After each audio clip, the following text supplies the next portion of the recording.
ದರ್ಶನ್ ರಿಂದ ಪ್ರಾಸಿಕ್ಯೂಷನ್ ಪ್ರಕಾರ girl friend, manager, ನೌಕರ, ಡ್ರೈವರ್ಗೆ ಕರೆಗಳು ಹೋಗಿವೆ.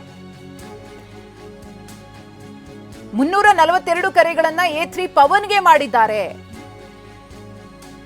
ದರ್ಶನ್ ಪರ ಹಿರಿಯ ವಕೀಲ ಸಿವಿ ನಾಗೇಶ್ ಅವರ ವಾದ. ದರ್ಶನ್ ರಿಂದ ಪ್ರಾಸಿಕ್ಯೂಷನ್ ಪ್ರಕಾರ ಗರ್ಲ್ ಫ್ರೆಂಡ್ ಏನ್ ತನಿಖೆ ಮಾಡಿದ್ರೋ ಆಗ ಒಂದಷ್ಟು ಸತ್ಯಗಳು ಕೂಡ ಹೊರಬರುತ್ತೆ. ದರ್ಶನ್ ಮತ್ತು ಪವಿತ್ರ ಗೌಡ ನಡುವಿನ ಸಂಬಂಧಕ್ಕೆ ಸಂಬಂಧಪಟ್ಟಂತೆ 10 ವರ್ಷದಿಂದ ಅವರಿಬ್ಬರ ಸಂಬಂಧ ಇದೆ. ದರ್ಶನ್ರ ಗೆಳತಿ, ಮ್ಯಾನೇಜರ್, ನೌಕರ, ಡ್ರೈವರ್ಗೆ ತುಂಬಾ ಕಾಲ್ಸ್ ಹೋಗಿವೆ. ಪವನ್ಗೆ 342 ಬಾರಿ ಕರೆಗಳನ್ನ ಮಾಡಲಾಗಿದೆ. ಇದರ ಬಗ್ಗೆ ಈ ಹಿಂದೆಯೂ ಕೂಡ ನಾಗೇಶ್ ಅವರು ವಾದವನ್ನ ಮಂಡಿಸಿದ್ರು. ಪವನ್ ಪವಿತ್ರ ಗೌಡ ಮನೆಯಲ್ಲಿದ್ದಂತಹ ವ್ಯಕ್ತಿ. ಜಡ್ಜ್ ಒಂದು ಪ್ರಶ್ನೆ ಕೇಳ್ತಾರೆ, ಬೇರೆ ಆರೋಪಿಗಳಿಗೆ ಫೋನ್ ಮಾಡಿಲ್ವಾ ಅಂತ. ಇವರಿಗೆ ಬಿಟ್ಟು ಉಳಿದವರಿಗೆ ದರ್ಶನ್ ಕರೆ ಮಾಡಿಲ್ವಾ ಅಂತ.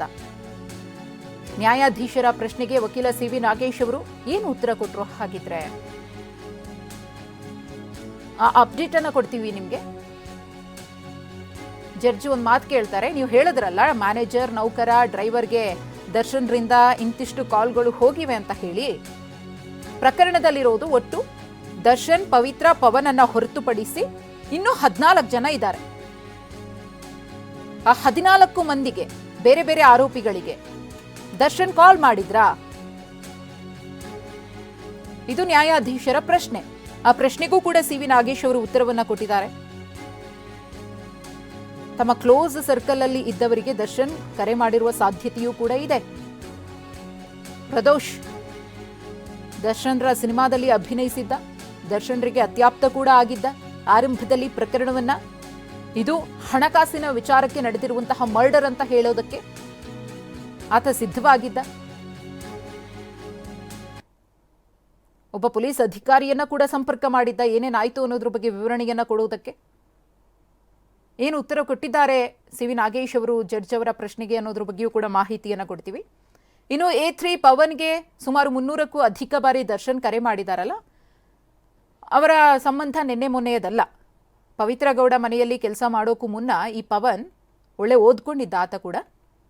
ಆದರೆ ದರ್ಶನ್ರ ಜೊತೆ ಕೆಲಸ ಮಾಡಬೇಕು ಅನ್ನೋ ಕಾರಣಕ್ಕೆ ದರ್ಶನ್ರ ಒಡನಾಟ ಬೆಳೆಯುತ್ತೆ. ಪವಿತ್ರ ಗೌಡ ಮನೆಯಲ್ಲಿ ಕೆಲಸಕ್ಕೆ ಹೋಗೋಕ್ಕೂ ಮುನ್ನ ದರ್ಶನ್ರ ದಿನಚರಿ, ಅವರ ಒಂದು ಕೆಲಸ ಕಾರ್ಯಗಳಲ್ಲೇ ಈತ ನಿರತನಾಗಿದ್ದ, ಅವರ ಜೊತೆಗೇನೆ ಇದ್ದ. ಪವಿತ್ರ ಗೌಡಗೆ ಸಹಾಯ ಆಗ್ಲಿ ಅಂತ ದರ್ಶನ್ ಪವನ್ರನ್ನ ಪವಿತ್ರ ಗೌಡ ಮನೆಗೆ ಕಳಿಸಿದ್ದು. ಹಾಗಾಗಿ ಕರೆಗಳು ಹೋಗ್ತಾ ಇರುತ್ತೆ, ಬರ್ತಾ ಇರುತ್ತೆ. ಕಿಡ್ನ್ಯಾಪ್ ಮಾಡಿ ಆತನನ್ನ ಕರೆ ತಂದು ಮರ್ಡರ್ ಮಾಡಿದಂತಹ ದಿನ ಎಷ್ಟು ಕರೆ ಹೋಗಿತ್ತು, ಇದೆಲ್ಲದರ ಬಗ್ಗೆಯೂ ಕೂಡ ಅವರು ಈಗ ಹೇಳ್ತಾ ಇರೋದು.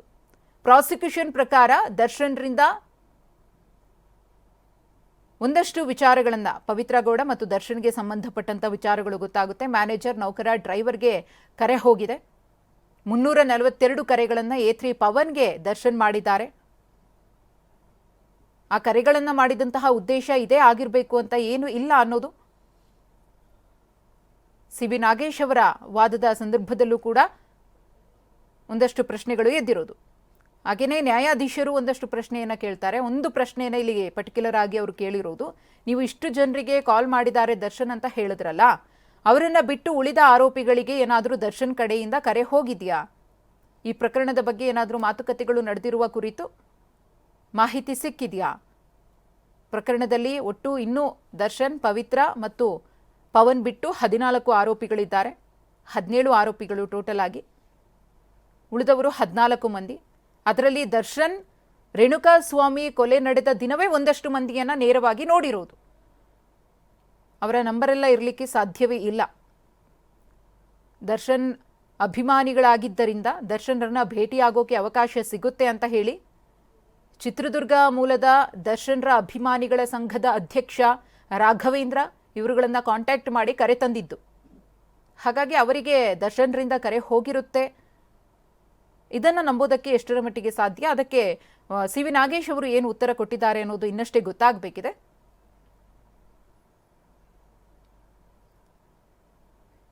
ದರ್ಶನ್ ಅಭಿಮಾನಿಗಳ ಸಂಘದ ಅಧ್ಯಕ್ಷ ರಾಘವೇಂದ್ರ ಸಂಪರ್ಕ ಮಾಡಿದ್ದು ಕೂಡ ನೇರವಾಗಿ ದರ್ಶನ್ ಇದ್ದಾರೋ ಇಲ್ವೋ ಅನ್ನೋ ಅನುಮಾನ ಕೂಡ ಇದೆ. ಯಾಕಂದ್ರೆ ಪವನ್ಗೆ ಫಸ್ಟು ಇದೆಲ್ಲ ಗೊತ್ತಾಗುತ್ತೆ. ಪವಿತ್ರ ಗೌಡಗೆ ರೇಣುಕಾ ಸ್ವಾಮಿ ಮೆಸೇಜ್ ಮಾಡಿದ್ದು, ಅಶ್ಲೀಲವಾಗಿ ಫೋಟೋಸನ್ನು ಕಳಿಸಿದ್ದು ಪವನ್ನಿಂದ ದರ್ಶನಿಗೆ ಗೊತ್ತಾಗುತ್ತೆ.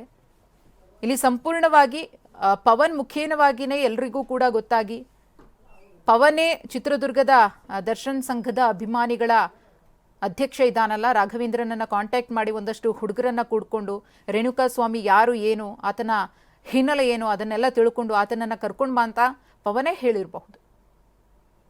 ಆ ಒಂದು ವಿಚಾರವನ್ನ ಕೂಡ ಹೇಳುವಂತಹ ಸಾಧ್ಯತೆ ಇದೆ ತಮ್ಮ ವಾದ ಮಂಡನೆಯ ಸಂದರ್ಭದಲ್ಲಿ ಸಿ.ವಿ. ನಾಗೇಶ್ ಅವರು. ಇನ್ನು ಪ್ರದೋಷ್ ಅಥವಾ ಇವರೆಲ್ಲ ಪಾರ್ಟಿ ಮಾಡಿಕೊಂಡು ಸ್ಟೋನಿ ಬ್ರೂಕ್ಸ್ ನಿಂದ ಹೊರಟಿದ್ದು ದರ್ಶನ್ ಜೊತೆಗೆ. ಎಸ್, ಸ್ಟೋನಿ ಬ್ರೂಕ್ಸ್ ನಲ್ಲಿ ಸಿನಿಮಾ ವಿಚಾರದ ಬಗ್ಗೆ ಮಾತುಕತೆ ನಡೀತಾ ಇತ್ತು. ನಟ ಚಿಕ್ಕಣ್ಣ ಹೇಳಿಕೆ ಓದ್ತಾ ಇರುವ ವಕೀಲರು, ನಟ ಚಿಕ್ಕಣ್ಣ ಅವರು ಕೂಡ ಈ ಪ್ರಕರಣದಲ್ಲಿ ವಿಚಾರಣೆಯನ್ನ ಎದುರಿಸಿದ್ರು. 4:15ವರೆಗೂ ದರ್ಶನ್ ನಮ್ಮ ಜೊತೆನೇ ಇದ್ರು. ದರ್ಶನ್ ತಮ್ಮ ಜೊತೆ ಇದ್ದರೆಂದು ಚಿಕ್ಕಣ್ಣ ಹೇಳಿಕೆಯನ್ನ ಕೊಟ್ಟಿದ್ದಾರೆ. ಅವರ ಹೇಳಿಕೆಯನ್ನ ಕೂಡ ದಾಖಲು ಮಾಡಿಕೊಳ್ಳಲಾಗಿದೆ. ಮಧ್ಯೆ ಪವನ್ ಬಂದು ಮಾತನಾಡಿ ಹೋದನೆಂದು ಚಿಕ್ಕಣ್ಣ ತಮ್ಮ ಹೇಳಿಕೆಯನ್ನ ದಾಖಲು ಮಾಡಿದ್ರು. ದರ್ಶನ್ ಪರ ಹಿರಿಯ ವಕೀಲ ಸಿ.ವಿ. ನಾಗೇಶ್ ಅವರ ವಾದ ಇದು. ಸ್ಟೋನಿ ಬ್ರೂಕ್ಸ್ ನಲ್ಲಿ ದರ್ಶನ್ ಸೇರಿದಂತೆ ಒಂದಷ್ಟು ಮಂದಿ ಸ್ನೇಹಿತರು ಇದ್ರು. ಅವತ್ತು ಚಿಕ್ಕಣ್ಣ ಕೂಡ ದರ್ಶನ್ ಜೊತೆಗೆ ಅಲ್ಲೇ ಇದ್ರು.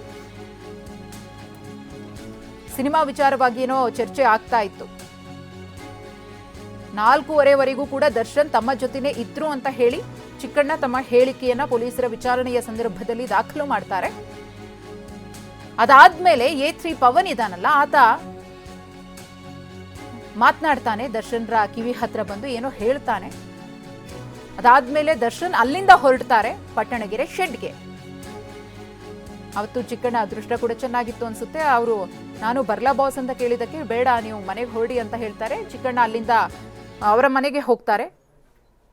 ಆದರೆ ಸ್ಟೋನಿ ಬ್ರೂಕ್ಸ್ನಲ್ಲಿ ಚಿಕ್ಕಣ್ಣ ಇದ್ದ ಕಾರಣದಿಂದಾಗಿ ಅವರನ್ನು ಕೂಡ ಸಾಕ್ಷಿಯಾಗಿ ಪರಿಗಣಿಸಿ ಪೊಲೀಸರು ವಿಚಾರಣೆಗೆ ಒಳಪಡಿಸಿದ್ರು. ಆ ಒಂದು ಹೇಳಿಕೆಯನ್ನ ಇಲ್ಲಿ ಸಿ.ವಿ. ನಾಗೇಶ್ ಅವರು ಓದಿದ್ದು.